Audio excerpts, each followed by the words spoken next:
Y el campo magnético, en general, como va a estar dentro de un plasma, o sea, 99,999% del universo está en estado de plasma, más aún todavía de lo que está diluido en el medio interestelar o intergaláctico, ese campo magnético está congelado en el plasma.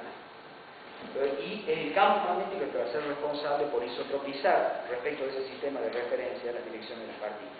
Entonces yo tengo, por ejemplo, convección junto con el fluido del campo magnético, y en la galaxia yo puedo tener viento, puedo tener eyecciones de material, etc., o también puedo tener el sistema solar. Yo voy a tener un sistema turbulento, el campo está congelado en ese plano, y las partículas se van a isotropizar respecto de ese sistema de referencia, como ven con ese plano. Bueno, una cosa importante entender es quién efectivamente es responsable por la dispersión de las partículas. De estos rayos cósmicos, lo más importante para la dispersión no son las colisiones, por ejemplo, con protones del medio interestelar, núcleos del medio interestelar, es efectivamente el campo, es la turbulencia del campo.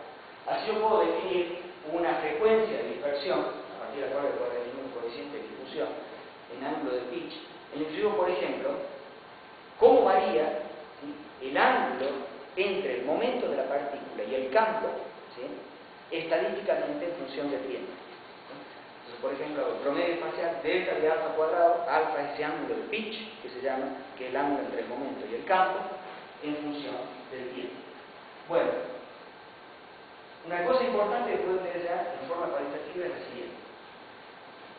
Solamente van a interactuar fuertemente con la partícula aquellos modos que son resonantes con la frecuencia ciclotrónica de la partícula, y por lo tanto que tienen longitudes de onda que son resonantes con el radio del armor de la partícula. ¿Por qué?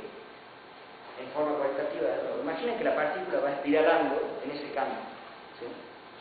Cuando ella se encuentra con un modo de onda que es resonante con su radio ciclotrónico, con su frecuencia, si ustedes quieren, ¿qué es lo que va a pasar?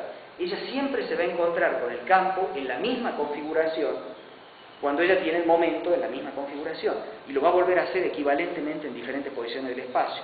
Es decir, las interacciones se refuerzan y la partícula rápidamente acaba modificando la dirección de su vector de momento.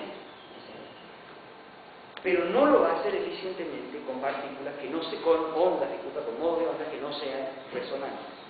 Entonces, si yo agarro un modo que tiene una longitud de onda mucho mayor que el radio ciclotrónico de la partícula, lo único que va a hacer la partícula es moverse conservando sus invariantes adiabáticas. Es decir, el momento como que va a variar suavemente. Y para hacer, no sé si ustedes han visto botellas magnéticas en un plasma, ¿sí? Pero ¿qué es lo que va a hacer la órbita de la partícula? Simplemente se va a ir ampliando, ¿sí?, y disminuyendo a medida que va recorriendo ese modo que es mucho más largo que su propio radio ciclotrónico. Pero no se va a desviar eficientemente, ¿sí? Simplemente va a conservar su momento en total. Si tomo por otro lado modos en el plasma que tienen longitudes de onda mucho menores que el radio ciclotrónico, el momento lo que va a hacer es esto: va a empezar a vibrar, ¿sí?, pero va a vibrar en torno a una posición de equilibrio.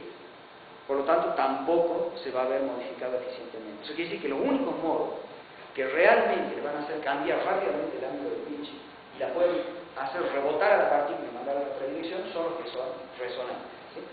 Y básicamente son los que van a dar el coeficiente de difusión para una partícula.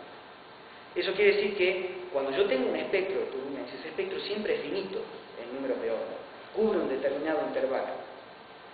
Y eso quiere decir que yo voy a poder mapear ese intervalo en un intervalo de energía de partículas que van a ser capaces de interactuar resonantemente con eso.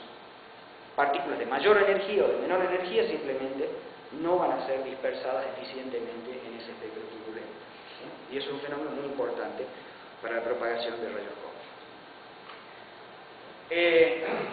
Bueno,